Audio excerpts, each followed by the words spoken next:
The stagecoach lurched to a halt in front of the general store, and Hannah Sinclair pressed herself against the worn leather seat, her fingers trembling as they gripped the small carpet bag that held everything she owned in this world.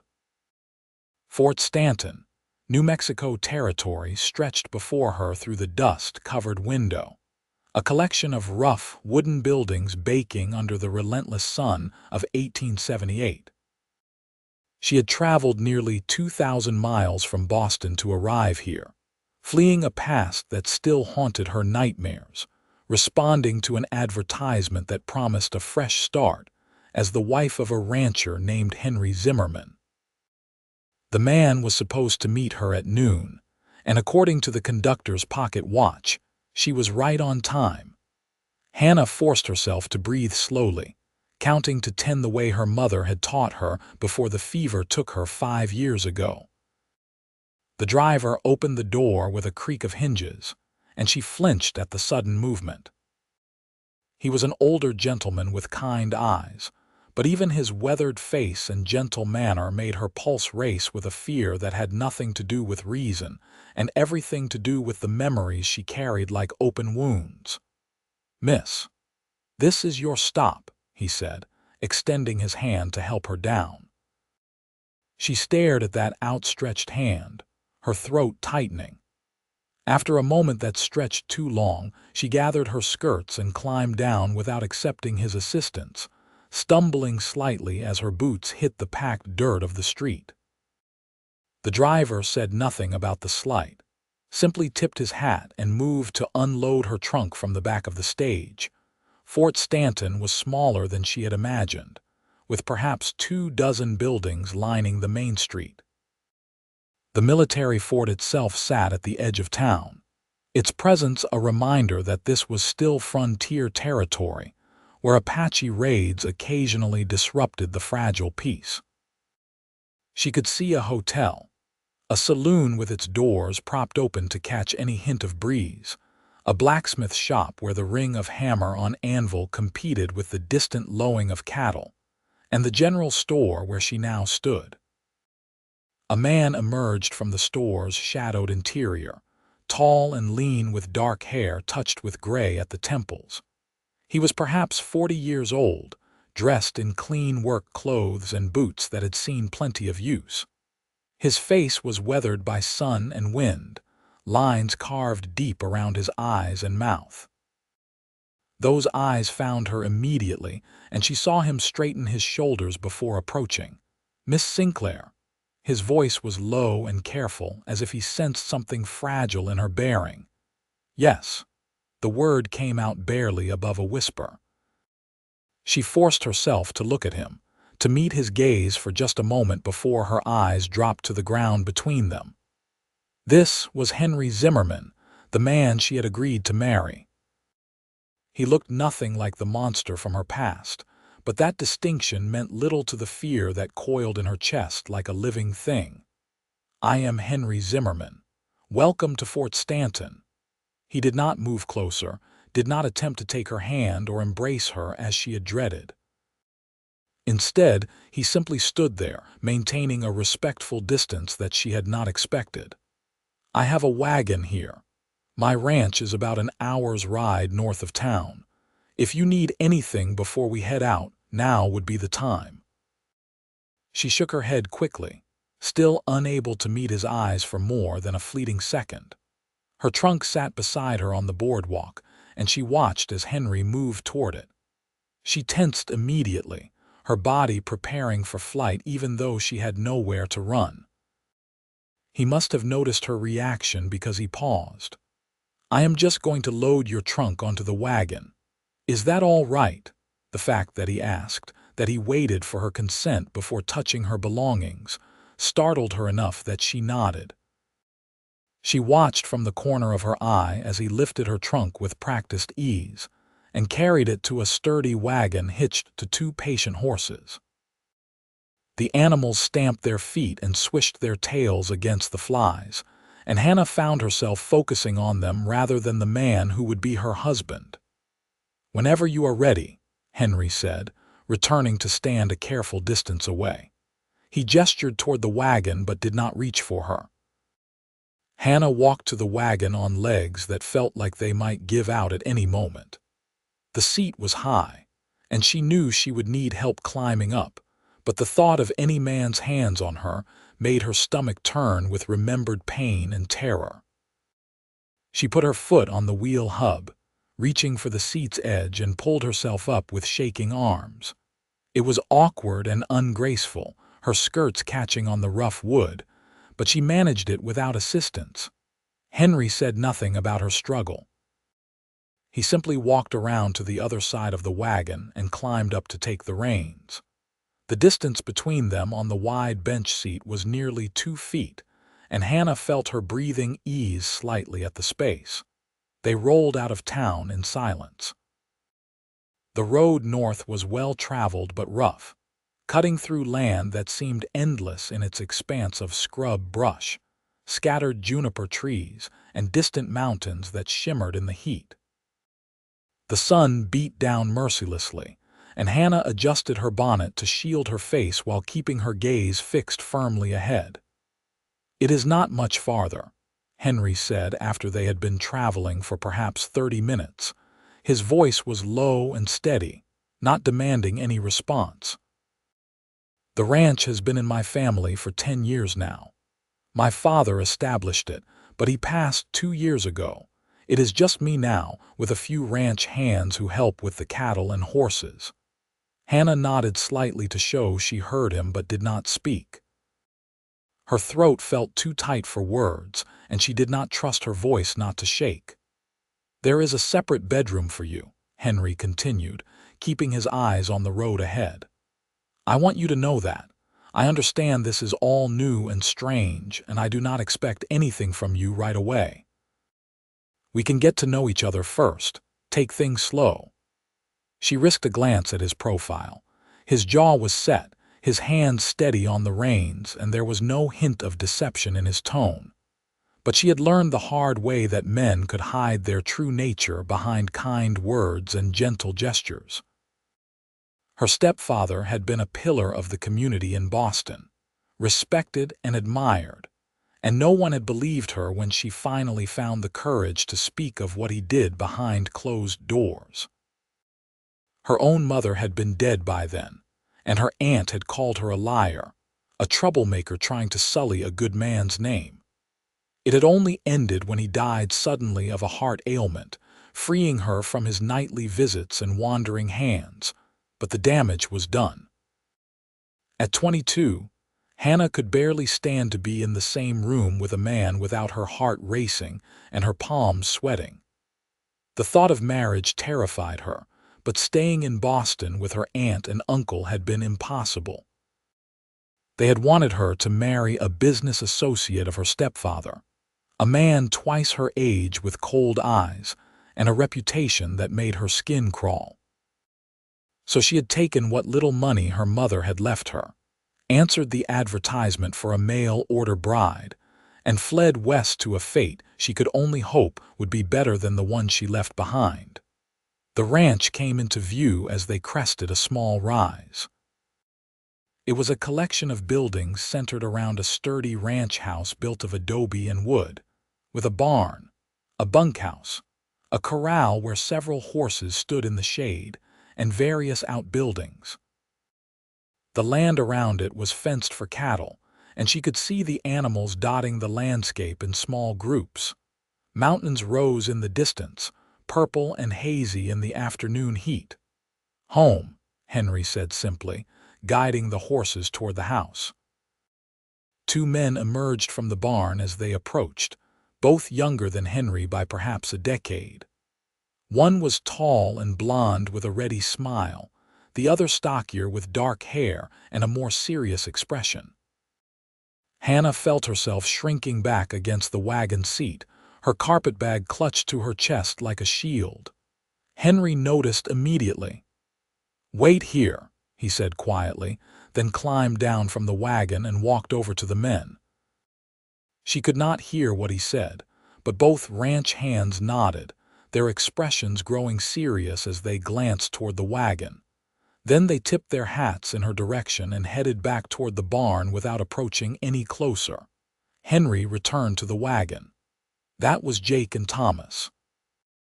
They work for me and live in the bunkhouse. I have told them to give you space. He paused, then added, I told them you have been through some hard times and need to feel safe here. They are good men. They will respect that. Hannah felt something loosen slightly in her chest. The fact that he understood, that he had taken steps to protect her without her even having to ask, was more than she had dared hope for. She managed a small nod of acknowledgement. Henry helped unload her trunk, carrying it inside while Hannah followed at a distance. The ranch house was simple but well kept, with a main room that served as both kitchen and living area. A stone fireplace against one wall, handmade furniture that showed careful craftsmanship, and windows that let in plenty of light. He led her down a short hallway to a bedroom that faced east, the morning sun streaming through the window to illuminate a bed covered with a colorful quilt, a dresser, a washstand with a basin and pitcher, and a trunk at the foot of the bed. This was my mother's room, Henry said, setting her trunk down carefully. She died when I was young, but my father never could bring himself to change it much. I thought you might like it. The room smelled faintly of lavender and sunshine. It was clean and peaceful, and Hannah felt herself take the first full breath since arriving in New Mexico.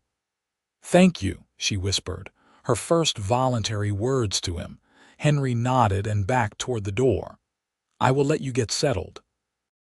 There is water in the pitcher, and I will have supper ready in a few hours. You can join me in the main room when you are ready, or I can bring you something here if you prefer.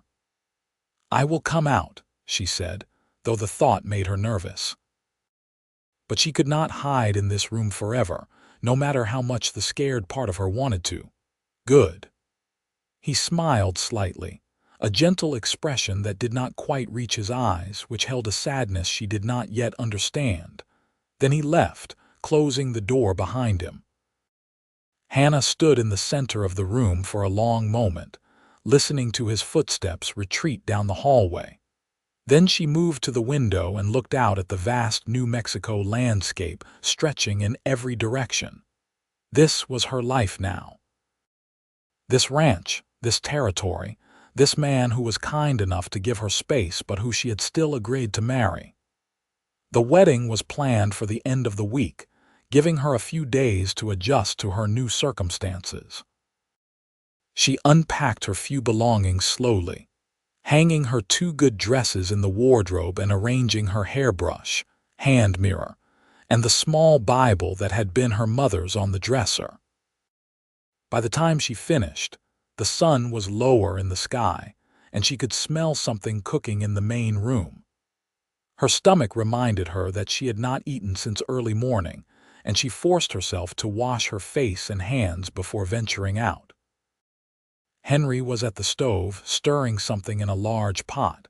He looked up when she entered but did not move toward her. I hope you like stew. It is about all I know how to make besides beans and biscuits. Stew is fine.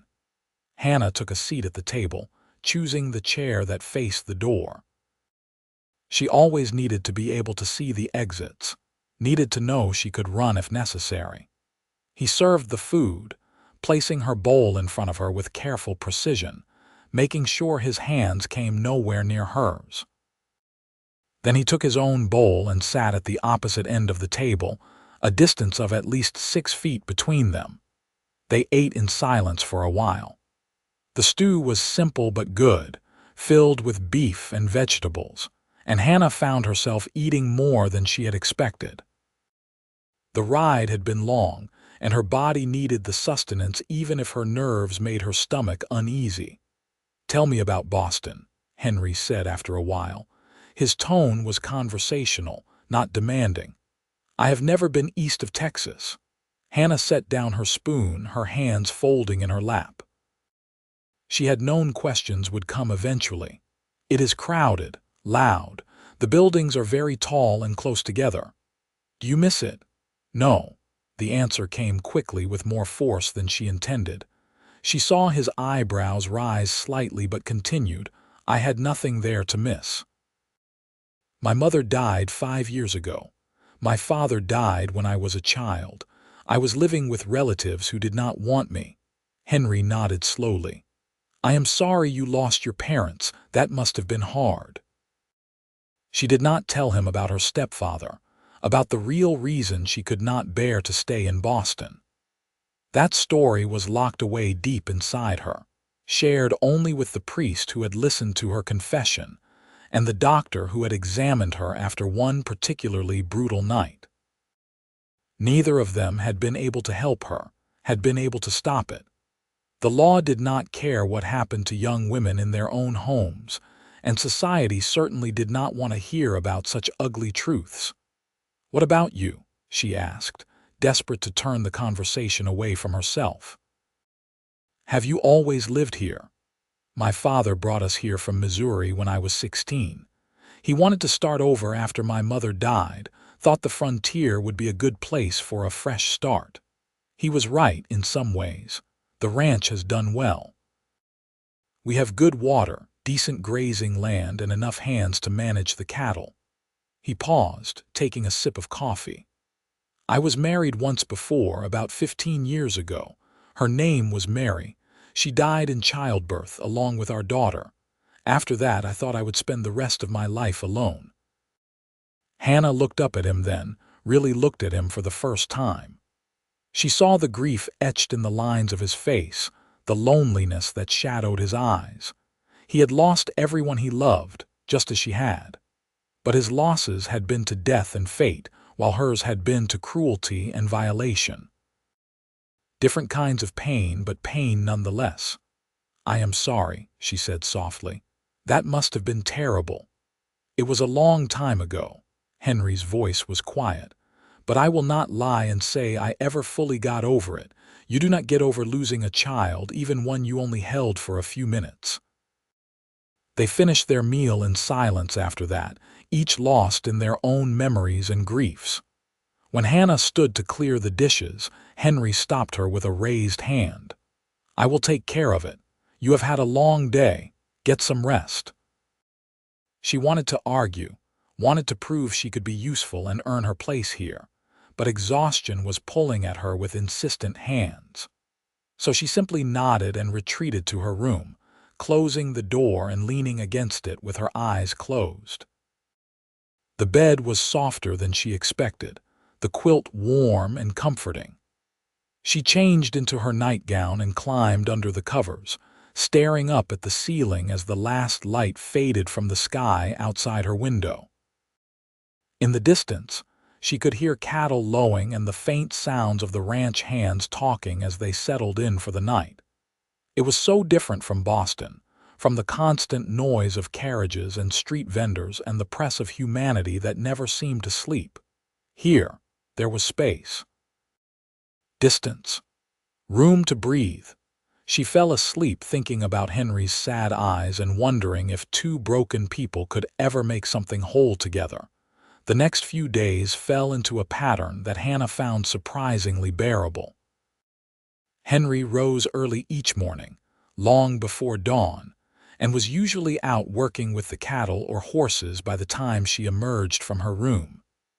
He left coffee warming on the stove and biscuits wrapped in a cloth on the table, along with butter and jam. She ate alone, cleaned up the kitchen, and spent her days exploring the house and learning her new surroundings. The ranch hands, Jake and Thomas, kept their distance as promised. She would see them occasionally from the window, working in the corral or riding out to check on the cattle, but they never approached the house when she was outside. If they passed her by chance, they simply tipped their hats and kept walking, their eyes respectful and carefully averted. Henry returned for lunch each day, hot and dusty from his morning's work. He would wash up at the pump outside, then come in and make simple sandwiches or heat up leftover stew. They ate together at opposite ends of the table, and he always asked how her day had been, never pushing for more conversation than she was willing to give. "I found some books in the sitting room," she told him on her third day at the ranch. "I hope it is all right that I read them." "Of course. They were my father's mostly. He was a great reader." Henry smiled slightly. "I am afraid I never got the habit. After working all day, I am usually too tired for anything but sleep." "Do you work every day?" "Most days. Cattle do not take days off, and there is always something that needs fixing or tending to. But I try to rest on Sundays, at least in the afternoon." "Is there a church in Fort Stanton?"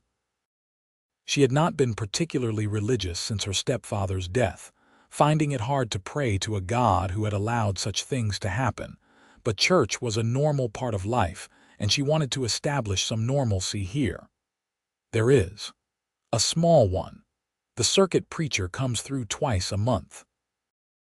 We could go this Sunday if you like." Hannah nodded, then asked the question that had been on her mind since arriving. "When did you want to have the wedding?" Henry set down his coffee cup carefully. "I thought this Saturday, if that suits you.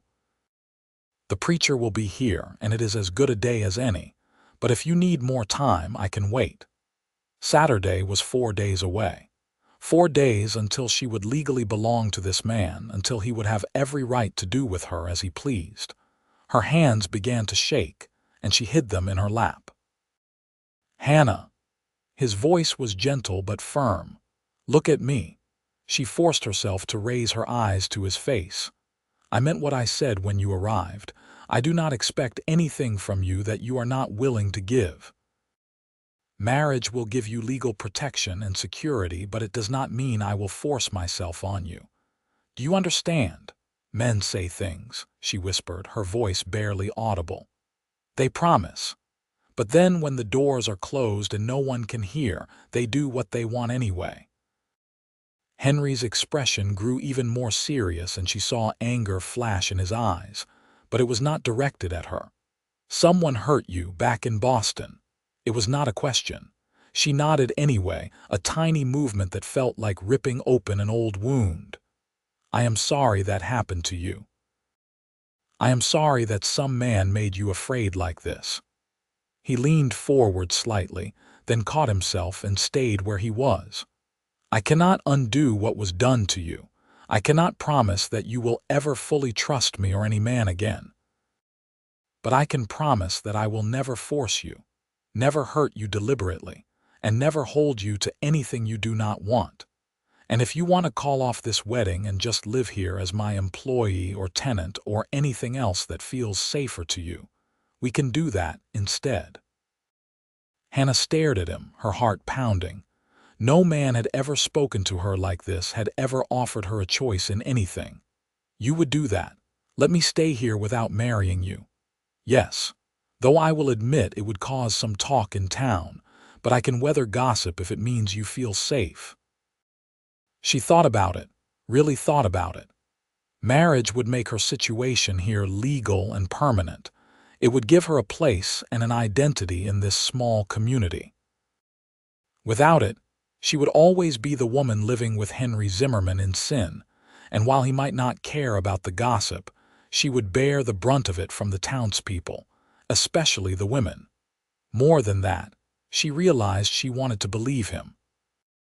Wanted to trust that not all men were like her stepfather. Henry had shown her nothing but kindness and respect in the few days she had been here. He had kept his distance, had protected her from discomfort, had asked for nothing in return. "We can marry on Saturday," she said finally. "But I need time. I cannot be a wife to you in all ways right away." "I understand. Take all the time you need." Saturday arrived with clear skies and temperatures that promised to be scorching by midday. Hannah woke early, her stomach in knots, and put on her best dress, a simple blue cotton with white lace at the collar and cuffs. It was not a proper wedding dress, but it was the nicest thing she owned. She brushed out her long brown hair and pinned it up carefully, studying her reflection in the small mirror. She looked pale and frightened, dark circles under her green eyes from several nights of restless sleep. But there was determination there too, a stubborn set to her jaw that her mother would have recognized. Henry was waiting in the main room when she emerged, dressed in a clean white shirt and dark trousers, his hair still damp from washing. He looked nervous too, she realized, his hands fidgeting with his hat brim. "You look very nice," he said quietly. "Thank you. So do you." They took the wagon into town, the same one they had ridden from Fort Stanton to the ranch that first day.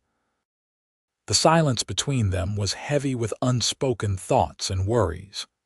When they arrived at the small church, a handful of people were already gathered, including Jake and Thomas, who had ridden in earlier. The preacher was a rotund man in his 50s with a booming voice and kind eyes. He greeted them warmly and ushered them inside the church, which was barely more than a large room with rough wooden pews and a simple altar at the front. The ceremony was brief and straightforward. Hannah spoke her vows in a voice that shook only slightly, and Henry's responses were steady and clear. When it came time to kiss the bride, Henry simply touched her hand gently, a contact that lasted no more than a second before he released her. They signed the marriage register, making it official in the eyes of both God and the law. Hannah Sinclair was now Hannah Zimmerman, wife of a New Mexico rancher, and her old life in Boston was truly behind her. A small reception followed at the hotel restaurant, with cake and lemonade that Henry had arranged in advance. Several townspeople came to offer their congratulations, and Hannah forced herself to smile and accept their well wishes, even though the attention made her skin prickle with anxiety. One woman in particular, an older lady named Mrs. Fletcher who ran the boarding house, took Hannah's hand in both of hers and said, "Welcome to Fort Stanton, dear. If you ever need anything at all, you come see me. It can be lonely out on those ranches, and us women need to stick together." "Thank you," Hannah managed, grateful for the kindness in the woman's eyes. By early afternoon, they were back in the wagon heading north to the ranch. As Mrs. Henry Zimmerman now, returning to what was legally her home, the weight of it settled over her like a heavy blanket. "Are you all right?" Henry asked as they left the town behind. "I do not know," she admitted. "I thought I would be more frightened, but mostly I just feel tired. It has been a big day, a big week, really, since you arrived." They rode in silence for a while, and then Henry said something that surprised her. "I know you are afraid of me, of what I might do now that we are married, but I want you to know that nothing has changed from my perspective. You still have your own room. I will still keep my distance. The only difference is that now you have legal protection and a name that belongs to you." Hannah turned to look at him. "Why did you really send for a mail-order bride? You could have married someone from around here, someone you knew." Henry was quiet for a long moment, his eyes on the road ahead. "Honestly, I was lonely. The ranch is doing well, but it is a lot of work for one man, and I am not getting any younger. I thought having a wife might make the place feel more like a home again. But I also know that women around here have their pick of younger men, men without the grief and baggage I carry. So I sent away for a bride, thinking maybe someone from back east would be willing to take a chance on an old widower like me. You are not old. You are what, 40, 41 as of last month. My stepfather was 41 when he died." The words slipped out before she could stop them, and she immediately regretted the comparison, but Henry just nodded. "The man who hurt you?" "Yes," she swallowed hard. "He married my mother when I was 12. She died when I was 17. For 5 years after that, until he died last year, he treated me like I was his property to do with as he pleased." The wagon slowed and then stopped. Henry set the reins down and turned to face her, though he kept his hands carefully in his own lap. "Hannah, I want you to listen to me very carefully. What that man did to you was evil. It was wrong. And I am going to say this once so there is no confusion between us. I will never touch you without your permission. I will never come into your room without knocking. And if you decide after a year or 5 years or 10 years that you still cannot bear to have me as a husband in all ways, then that is how it will be. I married you because I needed help and companionship, not because I wanted someone I could force to my will.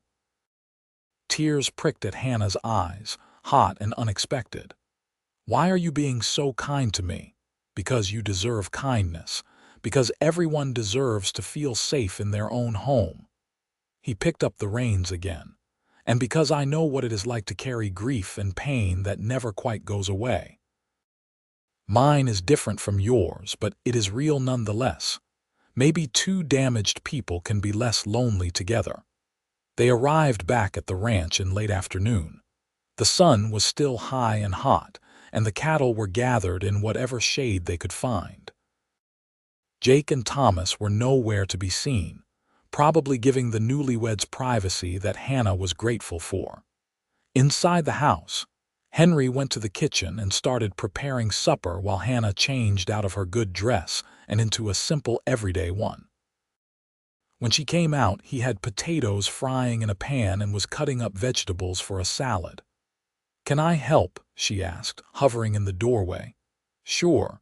There is lettuce and tomatoes from the garden out back. They need washing." She moved to the basin and began cleaning the vegetables, grateful for something to do with her hands.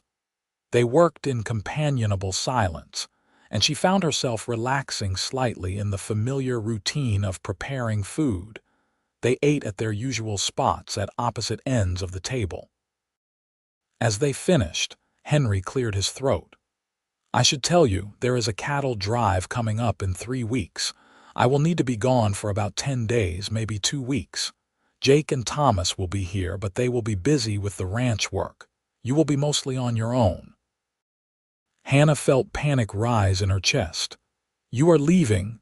"I have to. It is how we get the cattle to market. I go twice a year, spring and fall. This is the fall drive."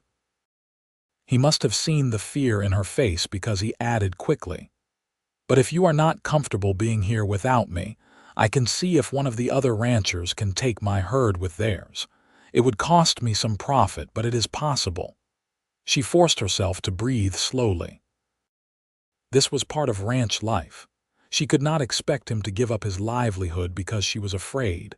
"No, it is fine. I will manage. Are you sure? I do not want you to feel unsafe." "I am sure. Besides, Mrs. Fletcher said I could come to town if I needed anything." "I could stay at the boarding house while you are gone." Henry nodded, though he did not look entirely convinced. "That is an option. We can decide closer to the time." The evening passed quietly. Henry went outside to check on the animals and secure the barn for the night, while Hannah cleaned up the kitchen and retreated to her room. She sat by the window and watched the sun set over the mountains, painting the sky in shades of orange and purple that took her breath away.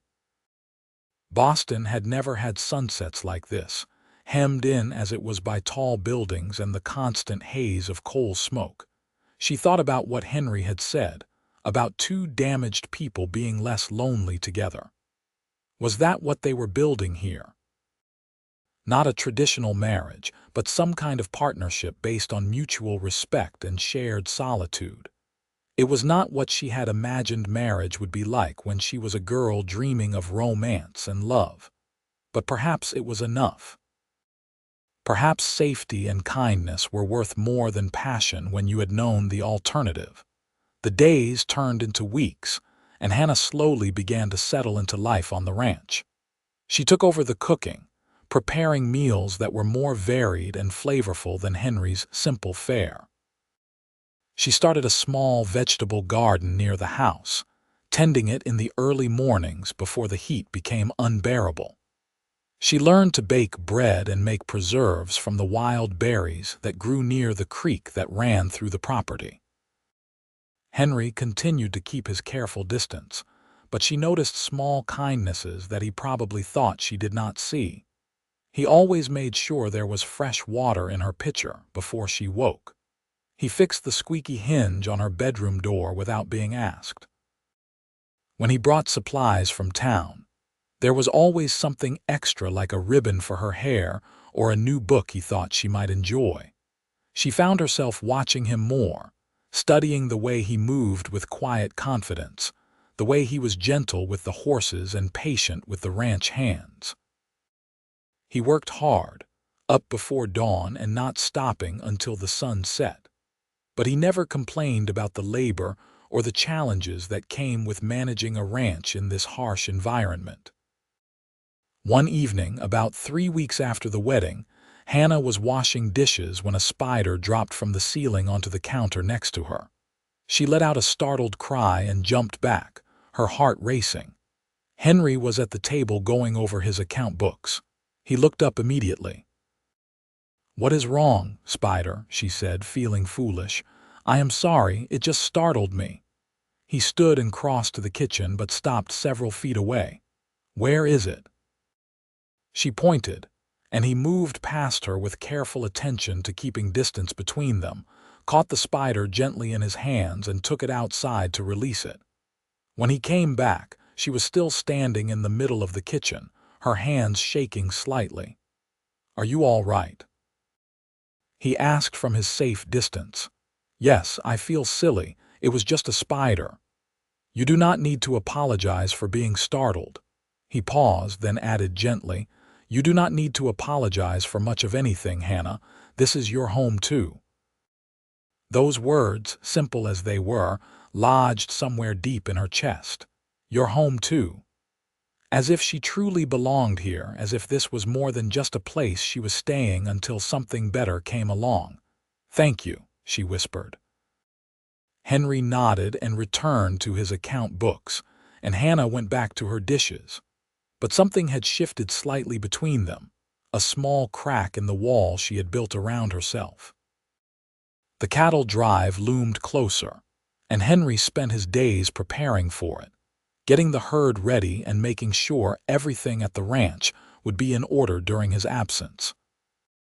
He hired an additional hand, a young man named Pete who would stay close to the ranch to help Jake and Thomas with the daily work.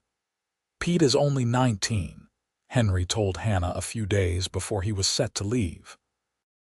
"He is a good kid, works hard, and he has a sweetheart in town he is saving up to marry. I thought you might feel more comfortable with someone younger around." Hannah appreciated the thought more than she could express. A 19-year-old boy felt less threatening than the older ranch hands, though Jake and Thomas had never given her any reason for concern. The morning Henry was set to leave, Hannah woke earlier than usual and made a large breakfast of eggs, bacon, biscuits, and coffee. She packed food for his journey, wrapping sandwiches and cookies in cloth and filling a canteen with fresh water. Henry came into the kitchen to find everything ready and stopped in the doorway. "You did not have to do all this." "I wanted to. It is a long journey. You need to eat well." He sat down at the table, and for once she took the seat next to him instead of at the far end. It still left a foot of space between them, but it was closer than they had ever sat before. If he noticed, he did not comment, simply bowed his head to say grace before eating. "I left money in the blue tin on the top shelf of the pantry," he said between bites. "If you need anything from town, Jake can take you in the wagon, and Mrs. Fletcher knows you might come stay at the boarding house. I sent word ahead." "I will be fine," Hannah said, trying to sound more confident than she felt. "Jake is in charge while I am gone. If there are any problems at all, you tell him. He has my full authority to handle whatever needs handling." "I understand." They finished breakfast, and Henry gathered his bedroll and saddlebags. His horse was waiting outside, already saddled and ready. The sun was just beginning to paint the eastern sky with light. At the door, he paused and turned back to her. "I will be back in 2 weeks. maybe less if the drive goes smoothly. "Be safe," Hannah said, and was surprised to find she meant it deeply. The thought of something happening to him, of being left alone here without his steady presence, caused a flutter of anxiety in her chest. "I will do my best." He smiled slightly. "You be safe too. Do not let Jake talk you into helping with anything too strenuous. He has a tendency to forget that not everyone grew up wrangling cattle." Then he was gone, riding out to meet Thomas and the other men he had hired for the drive. Hannah stood in the doorway and watched until he disappeared over the rise to the south, then went back inside the suddenly too quiet house. The first few days without Henry were strange. The house felt empty without his presence, without the sound of his boots on the floor in the morning or the low rumble of his voice at supper time. Hannah threw herself into work, cleaning the house from top to bottom, tending her garden and experimenting with new recipes just to keep busy. Jake checked on her every morning, knocking on the door and calling out before she opened it. "Just making sure everything is all right, Mrs. Zimmerman. Do you need anything from town?" "I am fine, thank you, Jake." "Well, you let me know if that changes." Henry would have my hide if anything happened to you while he was gone. She appreciated their concern, even as she chafed slightly at being watched over like a child. But she understood. She was Henry's wife, his responsibility, and he had left clear instructions that she was to be looked after. On the fourth day, Hannah was in the garden pulling weeds when she heard a commotion from the direction of the barn, shouting and the sound of horses in distress. She stood up, shading her eyes against the sun, and saw Jake and Pete running toward one of the corrals. Curiosity overcame caution, and she hurried toward them, arriving just in time to see one of the horses rearing and bucking inside the corral. Jake was trying to calm it while Pete circled around to close the gate that had somehow come open.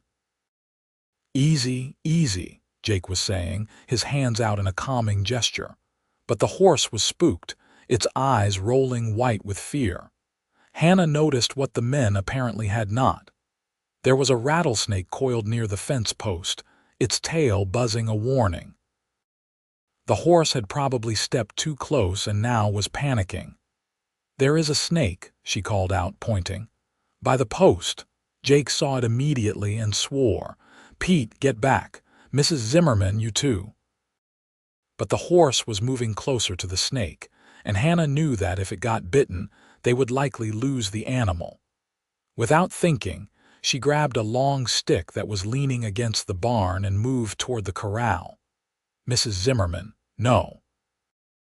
Jake shouted, but she was already there, using the stick to hook the snake and fling it away from the corral in one quick motion. The snake landed in the scrub brush several yards away and slithered off, and the horse immediately calmed, snorting and stamping but no longer in a panic. Jake and Pete stared at her with identical expressions of shock. "Are you all right?" Jake asked, climbing over the fence to check on her. He stopped a respectful distance away, but his concern was evident. "I am fine. The snake is gone." "That was incredibly brave and incredibly stupid," Jake said, but there was admiration in his voice. "Henry is going to kill me for letting you get anywhere near a rattlesnake." "Then we will not tell him," Hannah said firmly. "You could not have reached it in time and the horse would have been bitten. I just did what needed doing." Pete was grinning. "Madam, that was something else. You handle a stick like you have done it before." Hannah shrugged, uncomfortable with the attention. "We had rats in Boston. I learned to deal with things that frightened me." But as she walked back to the house, she realized it was true. She had been afraid of the snake, but she had acted anyway because the situation required it. When had she become brave enough to do that? When had she started to feel like this place was worth protecting? That night, she sat in the main room with her book, but her mind kept wandering. She missed Henry. The realization startled her enough that she set the book down and really examined the feeling. She missed the quiet sound of him working at the table, missed seeing him come in dusty and tired from a day's work, missed the careful way he spoke to her as if she was something precious that might break. When had that happened? When had she gone from being terrified of him to missing his presence? She did not have an answer, but the knowledge sat with her as she eventually retreated to her bedroom, leaving a lamp burning in the window as a guide in case he came home early. Henry returned on the 13th day, riding in at sunset with dust covering him from head to toe. Hannah heard the horse and came to the door, relief flooding through her at the sight of him whole and safe. "Welcome back," she called out, and the smile that crossed his face was worth any awkwardness. "It is good to be home," he said, dismounting with a groan. "I am too old to be sleeping on the ground for 2 weeks." She had supper waiting, having guessed he might return that evening based on the timeline he had given her. As he washed up outside, she set the table and dished up the beef stew she had made, along with fresh bread and the apple pie she had baked that afternoon. When he came inside, clean but still looking exhausted, he stopped and stared at the spread on the table. "Hannah, this is amazing. You did not have to go to all this trouble." "It was no trouble, you must be starving." They sat down to eat, and this time, without consciously deciding to do it, Hannah took the seat 2 places away from him instead of at the far end of the table. Only a few feet separated them now, close enough that she could see the new lines of fatigue around his eyes. "How did it go?" she asked as he ate like a man who had been living on trail rations for too long. "Well enough. Got a good price for the cattle. The buyer was pleased with the quality, so that bodes well for future sales." He paused to take a drink of water. "How were things here?" Jake said everything was quiet. "It was fine. The ranch ran smoothly. He also mentioned something about you handling a rattlesnake with a stick." Hannah felt her cheeks flush. "He told you about that?" He felt honor-bound to confess, "I think. Thought I would be angry." Henry was looking at her with an expression she could not quite read. "Were you not terrified?" "I was, but the horse was about to be bitten, and I was the only one close enough to do anything about it." "That was very brave, or very foolish, according to Jake." Henry smiled, a real smile that reached his eyes and made him look younger. "Perhaps a bit of both, but I am grateful the snake did not bite you. I would have felt terrible being away if something had happened." "Nothing happened. I am fine."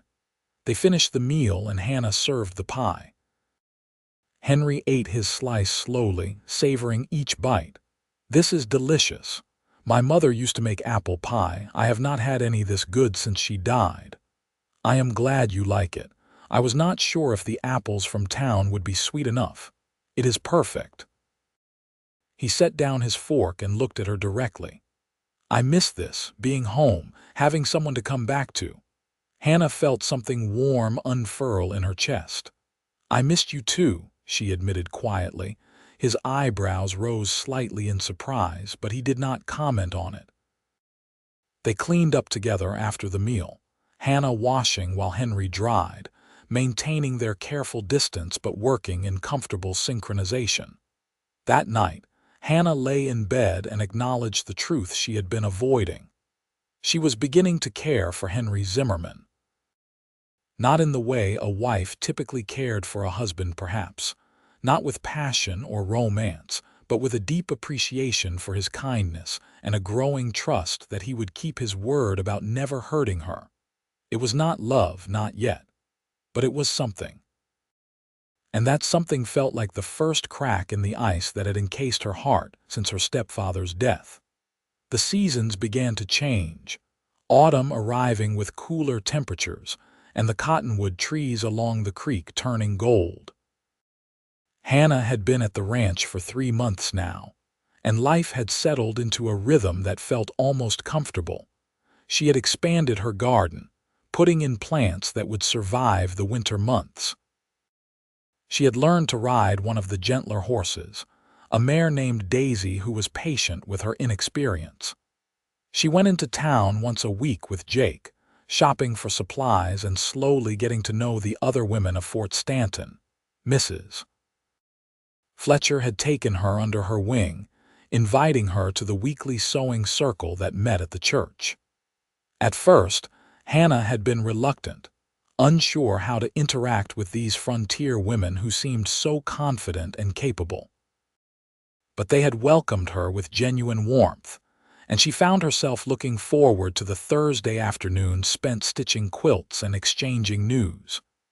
"Your husband is a good man," Mrs. Fletcher told her one afternoon as they worked on a quilt meant for a newborn in town. "Henry has always been quiet and kept to himself, but he is honest and fair. That counts for a lot out here." "He is very kind," Hannah agreed, focusing on her stitches. "Are you settling in all right? I know ranch life can be an adjustment for someone from the city." "It is different, but I like it.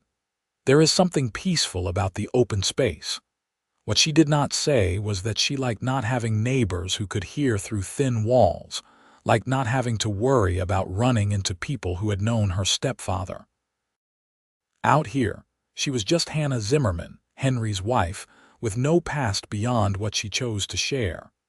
At home, her relationship with Henry continued to evolve in small, almost imperceptible ways. They sat closer at meals now, close enough that she could pass him things without getting up. They talked more, sharing stories about their days and opinions about everything from politics to the weather. She learned that he had a dry sense of humor that snuck up on her, making her laugh when she least expected it. One evening in late October, they were sitting by the fireplace, Hannah with her mending and Henry with a book of poetry he had found among his father's things. The wind howled outside, an early cold snap bringing the promise of winter. "Listen to this," Henry said, and read aloud a poem about love and loss that was beautiful and sad.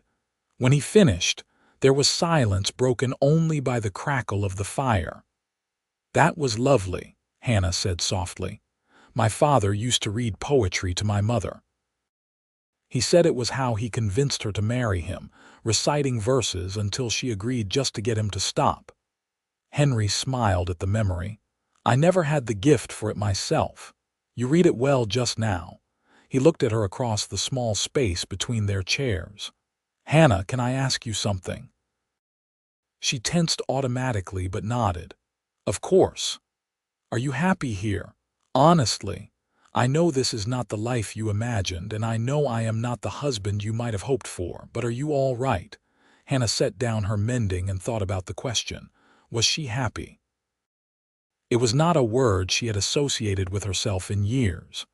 But sitting here in this warm house, with this kind man who had never once broken his promise to her, with a life that was simple but purposeful, she realized the answer might actually be yes. "I am more than all right," she said finally. "I think I might actually be happy. That feels strange to admit." "Why strange?" "Because I did not think I would ever feel happy again. After everything that happened in Boston, I thought I was broken permanently. But here with you, I feel like maybe I am starting to heal." Henry's expression was tender. "I am glad. That is all I wanted, really, for you to feel safe enough to heal." "You have given me that," Hannah said, and felt tears prick her eyes. "You have been so patient with me, so understanding. I do not know if I have ever thanked you properly for that." "You do not need to thank me for being a decent human being."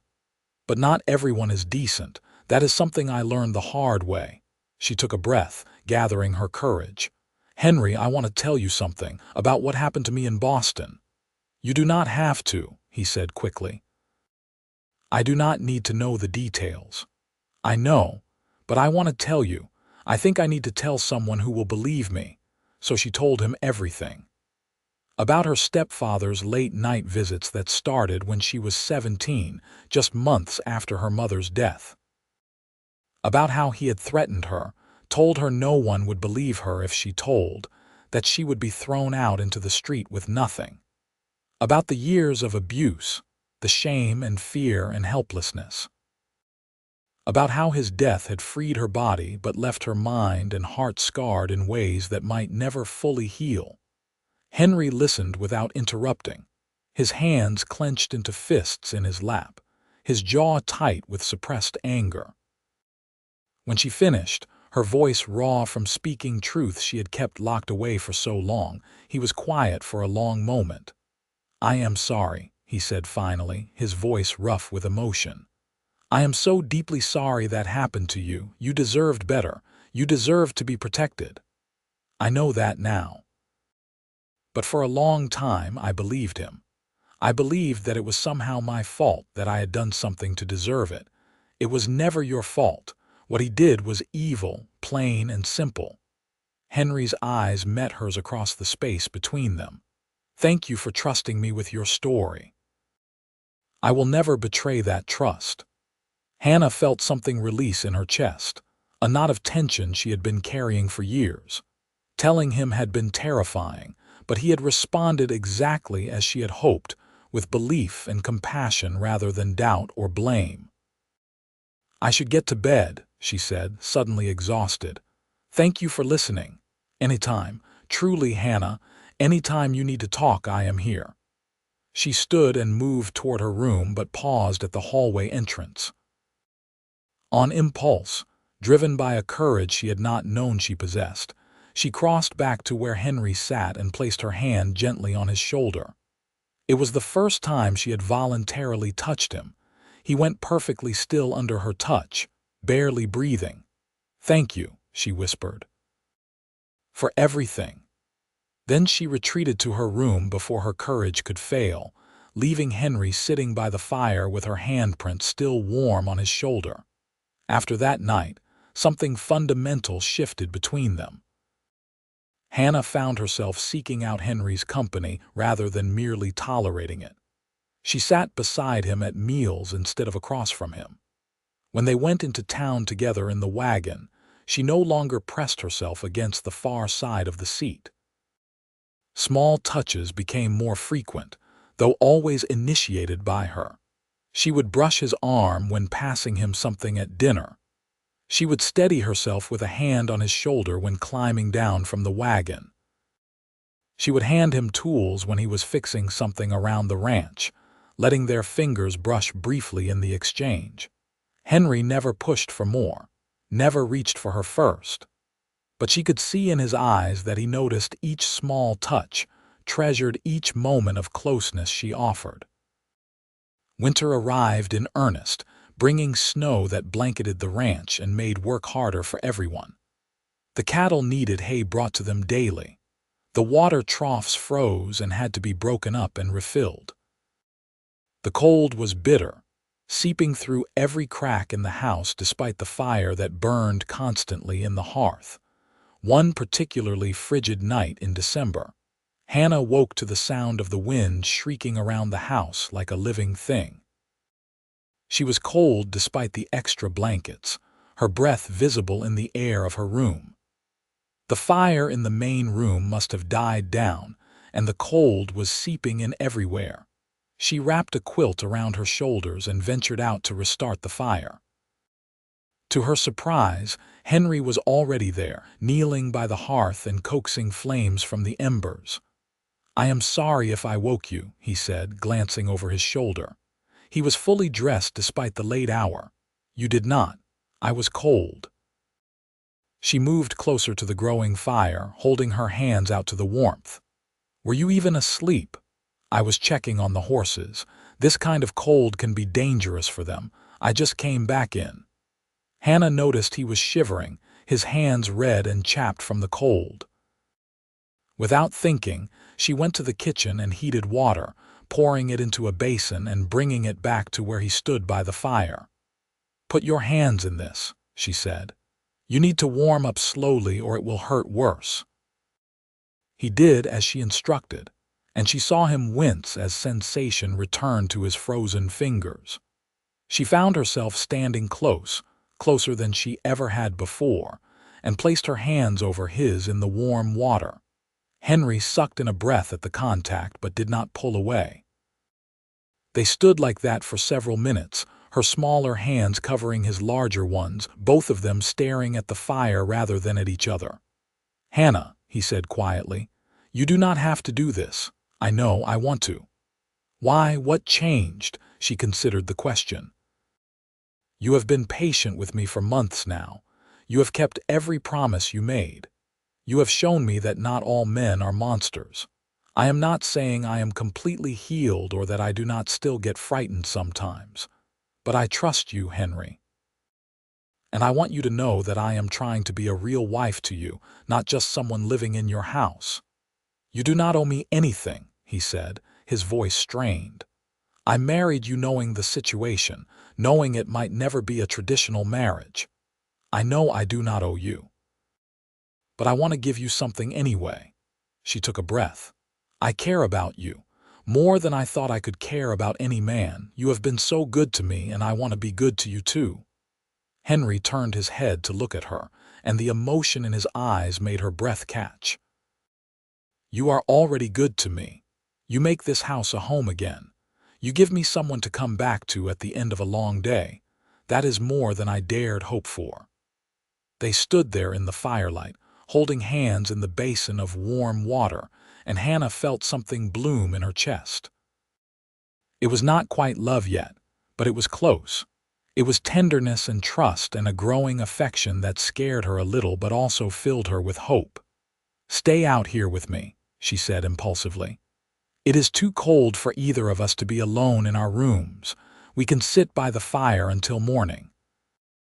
"Are you sure?" She nodded. "I am sure." They settled into chairs pulled close to the hearth, wrapped in blankets. Henry added more wood to the fire until it was roaring, pushing back the cold. They talked quietly about nothing in particular, about the ranch and the town and the plans for spring. Gradually, the conversation lulled, and Hannah felt her eyes growing heavy. She woke sometime later to find herself leaning against Henry's shoulder, his arm carefully positioned, so she could rest against it without feeling trapped. He was still awake, staring into the fire with a thoughtful expression. "I fell asleep on you," she murmured. "You did. I did not want to wake you. You looked peaceful." She should have pulled away, should have retreated to her room and the safety of solitude, but she did not want to. Instead, she settled more comfortably against his shoulder and closed her eyes again.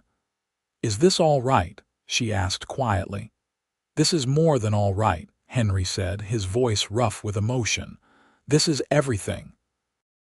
They stayed like that until dawn, dozing by the fire, and when Hannah finally retreated to her room to change for the day, she felt like something had shifted permanently between them. The walls she had built were crumbling, and instead of feeling terrified, she felt ready. Christmas came, and Hannah decorated the house with pine boughs and candles. She baked cookies and a ham, making a feast that reminded Henry of holidays from his childhood.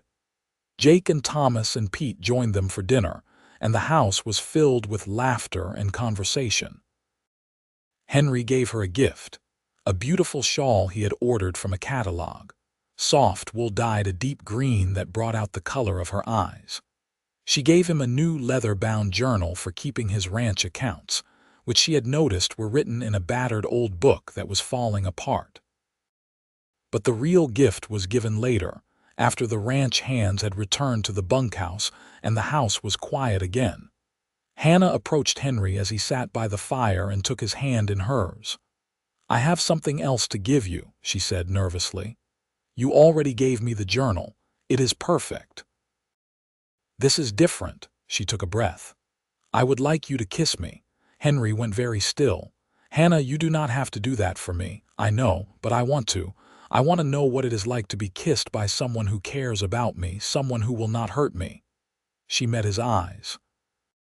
"Will you do that for me?" He stood slowly, moving with careful deliberation. He cupped her face gently in his hands, his thumbs stroking her cheeks. "Are you sure?" "I am sure." He leaned down and kissed her softly, barely a brush of lips against lips. It was sweet and gentle and nothing like the brutal kisses her stepfather had forced on her. When he pulled back, searching her face for any sign of distress, she found herself smiling. "That was nice," she whispered. "Just nice." A hint of teasing entered his voice. "Very nice. Can we try again?" He kissed her again, a little longer this time, a little deeper. Hannah felt warmth spread through her, chasing away the last of her fear. This was what a kiss should be. This was what affection felt like when it was freely given and received. When they finally separated, both of them were breathing harder. Henry pressed his forehead to hers. "Thank you for trusting me with this. Thank you for being trustworthy."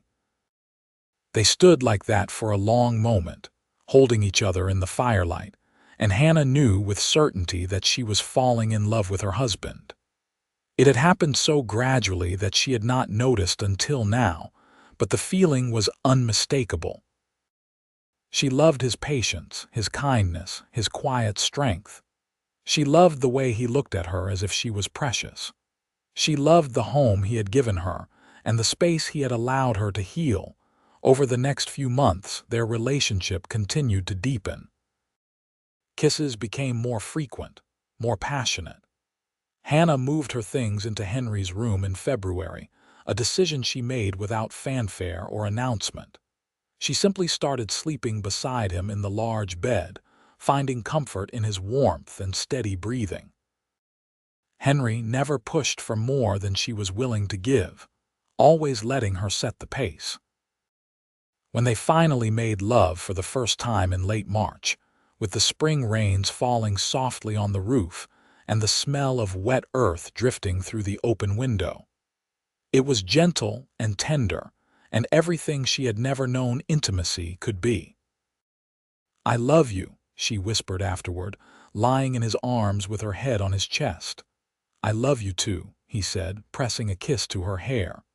"I have loved you for months now, but I did not want to say it and make you feel pressured. I was so scared of you when I first arrived, scared of all men. I never thought I could feel this way about anyone.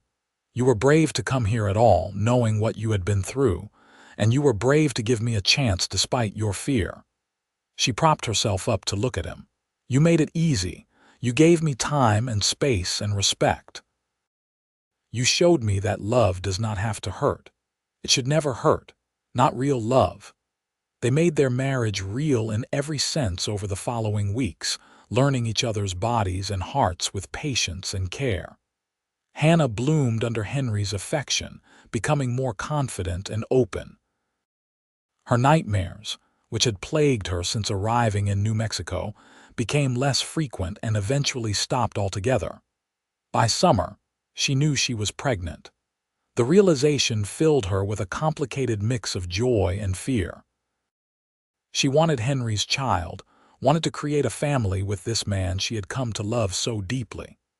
But the memories of his first wife dying in childbirth haunted her when she told him.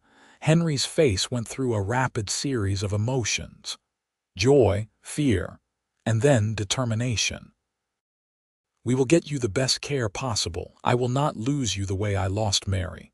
"I am not Mary," Hannah said firmly, "and I am not going to die.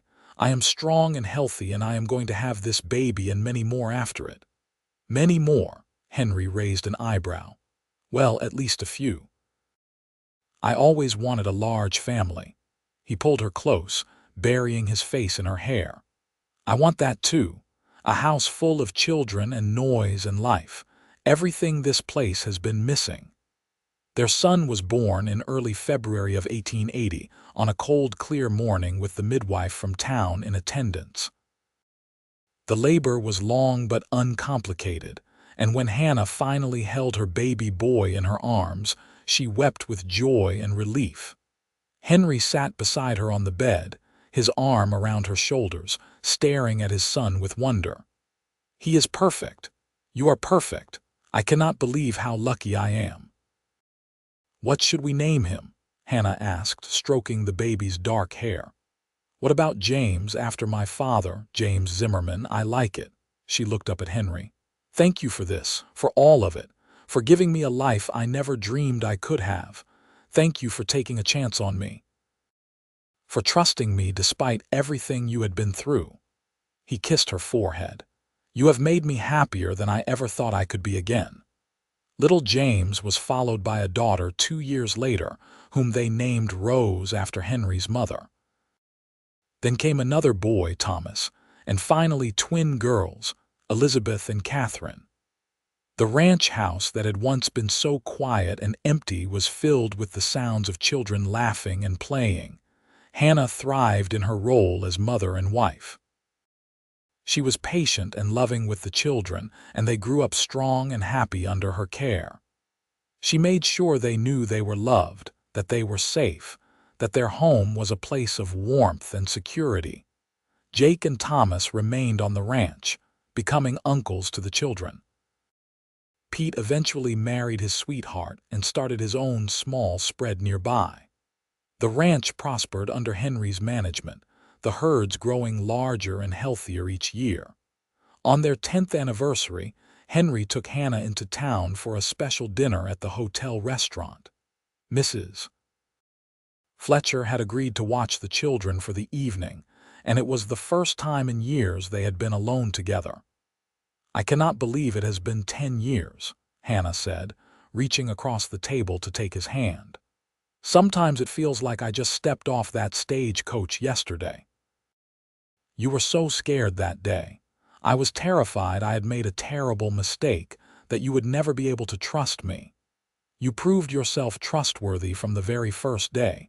You kept your distance until I was ready to reach for you." She smiled. "That was the greatest gift you could have given me."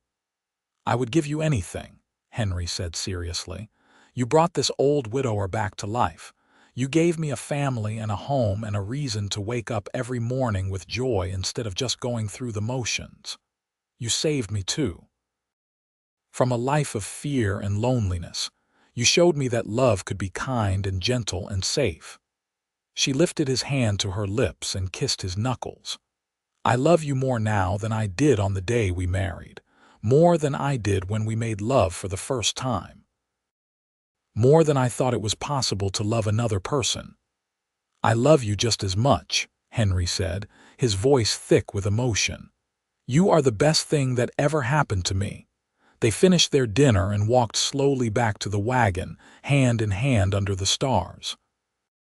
The night was cool and clear, the sky filled with more stars than seemed possible.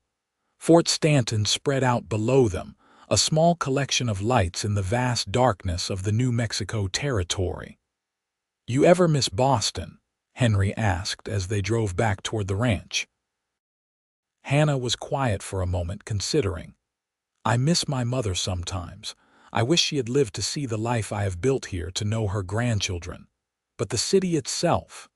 No, I never felt like I truly belonged there.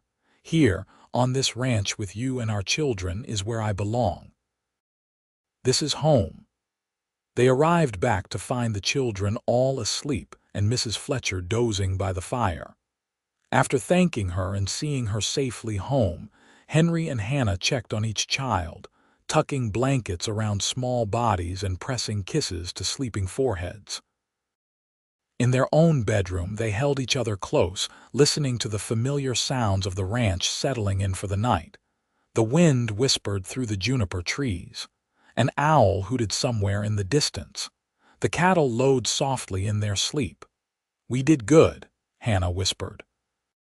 "Look at what we built together. We did more than good. We built something beautiful." Henry tightened his arms around her. "And we are not done yet. We have years ahead of us, years to watch our children grow, to grow old together."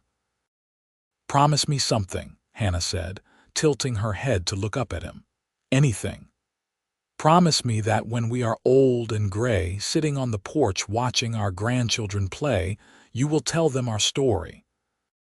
Tell them how their grandmother came to New Mexico scared and broken, and how their grandfather was patient and kind enough to wait until she was ready to love him.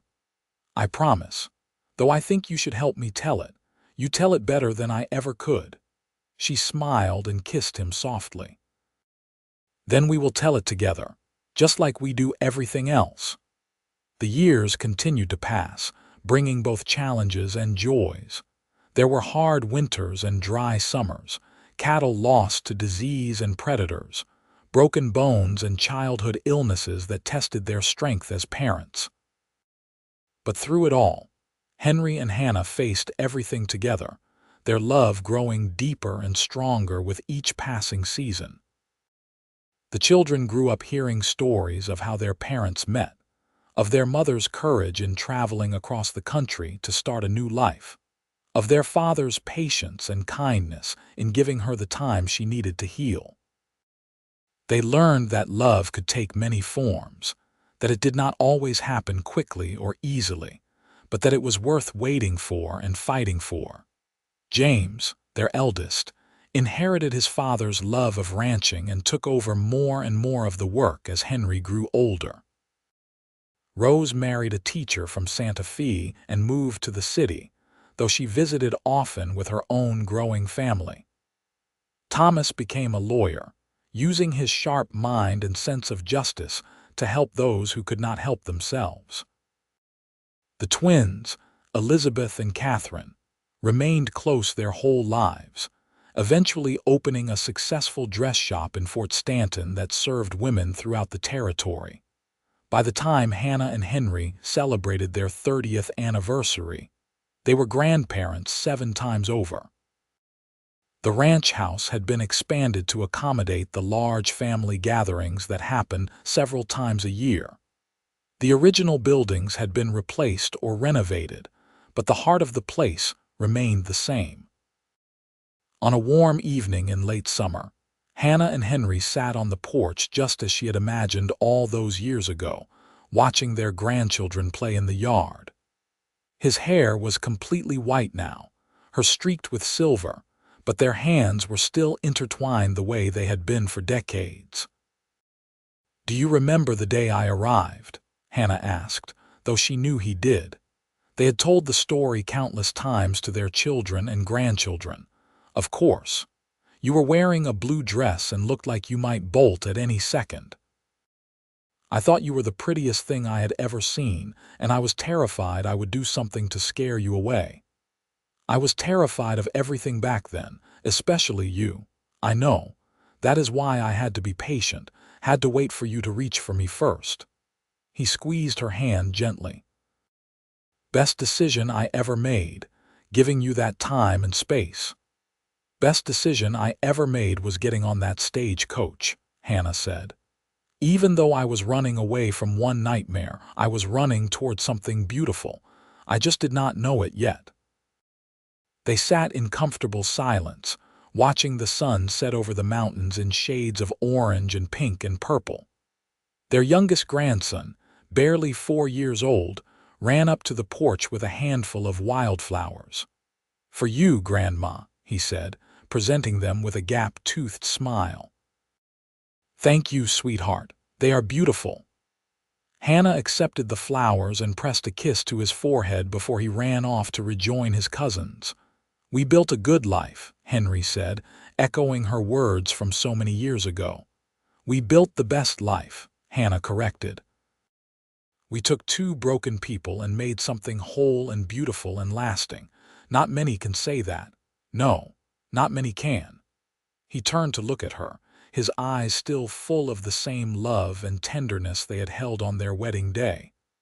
"I would do it all again, you know. Every moment, every challenge, every fear, because it led to this, to you and me and everything we created together." "So would I," Hannah said, leaning her head on his shoulder. "So would I." The sun continued its descent, painting the sky in brilliant colors, and Henry Zimmerman, formerly Sinclair, formerly a terrified girl fleeing her past, now a woman who had built a life beyond her wildest dreams, closed her eyes and smiled. She had found her home, her family, her love. She had found safety in the arms of a patient cowboy who had kept his distance until she was ready to reach for him first. And in doing so, she had found herself. The shadows grew long across the ranch as evening settled in. The grandchildren were called inside for supper.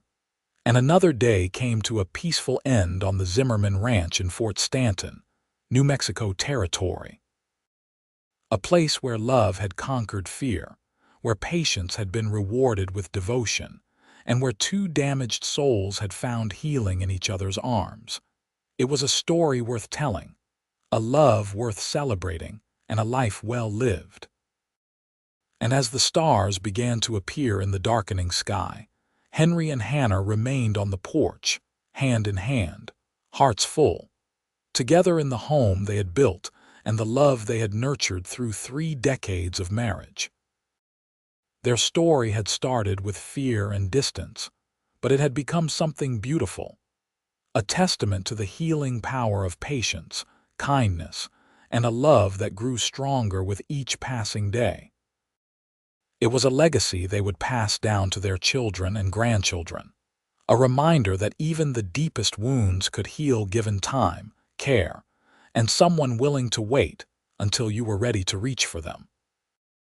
And as the first stars appeared in the vast New Mexico sky, Hannah squeezed Henry's hand and whispered, "Thank you for waiting for me." "Thank you for taking a chance on me," he whispered back. "I would wait a lifetime for you, in this life and whatever comes after." They sat together as the night deepened, surrounded by the evidence of their love and the life they had built together. Two people who had found each other across the miles and the pain, and had created something truly beautiful from the broken pieces they had started with. It was a perfect ending to their story, and a perfect moment in their lives, and they both knew themselves blessed beyond measure.